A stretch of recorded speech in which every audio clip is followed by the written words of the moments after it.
Hello, আসসালামু আলাইকুম viewers. আজকে গেছিলাম আমরা বাজারও মাছ তরকারি আনবার লাগে। আনলা দেশি মাছ,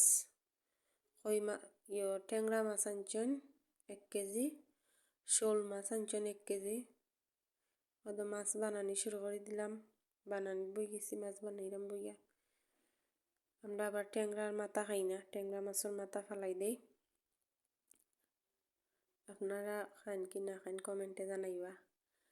শোল মাছ আনছেন জিতা লরের 1 কেজি আনছেন শোল মাছ দিয়ে উড়ি দিয়ে আনবা। তখন আরবি ডরায়, আরবিরে দিয়ে আমি ফাল মারিয়া পড়ছে, 1 ফাল দিছে। টমেটো লইয়া দৌড়ের, আবার মাছ দেখলে ডরায় কিন্তু আতায় পচা। মাছ বানাইলাম, দেখো কিতা করে। টমেটো আনছেন 1 কেজি, উড়ি আনছেন।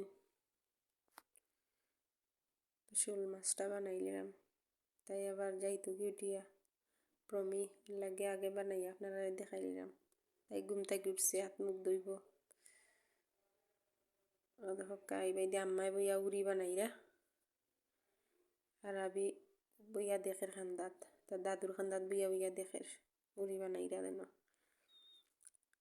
উড়ি বানানি প্রায় শেষও, কয়েকটা রয়েছে। আজকে উড়ি দিয়ে শোল মাছ রানবা আর শোল মাছের মাথা দিয়ে ট্যাংরা রানবা। তো মাছ কাটা শেষও প্রায়। ট্যাংরা বানাইলাম অর্ধেক, এবার শোল মাছ বানাইলাম, আপনারা দেখাইবার লাগে। মাছ আনলে আমরা ঝামেলা লাগে যায়, মাছ বানানি কিনতে যে বিরক্ত করে। মাছ বানানিত বইলে এগুয়া টান মারি ফেলাই দে।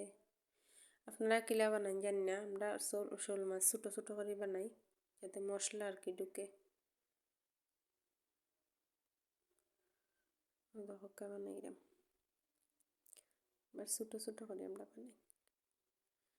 তো বই দিলা উড়ির তরকারি, রসুন পেঁয়াজ রসুন দিলে বাগারও, হলদি মরিচ দিলাইরা, মশলা কষাইয়া দিবা, বালা করে মশলাটা কষাইবা। এতে তো আবার খাসা গন্ধ করবো সুন্দর করে না কষাইলে।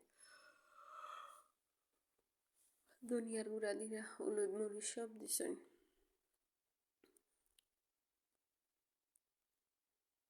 বালা করে লাড়াচাড়া করিয়া তো পানি ফুটা দিরা যাতে মশলা না ফুরে, ফুরি গেলে তার তরকারির স্বাদ যাই বুগে, মশলা দুচে জ্বলি যায়। উড়ি দিলাইবা এখন, তো উড়ি দিলাইরা। আমরা আবার মাছ বিরান করিয়া খাই না, যে কোনো মাছও ধরুন পয়লা দিন আনলে বড় মাছ আনা বিরানে খাই, এরপরে বিরান করিয়া খাই। শোল মাছ আমরা বিরান করিয়া খাই না। আর বাকি যখন আসলো রাতকে আম্মায় মরিচ পিষিয়া রাঁধছেন তরকারি, আপনারা দেখাইতে পারলাম না। তখন আমরা রান্না বাড়া শেষ, টেবিলে ভাত লইলে আম্মা খানিত বই গেছেন। মুড়ির তরকারি আর ট্যাংরার তরকারি আপনারা দেখাইতে পারলাম না, আমরা আগেও রান্না লইছি। আমরা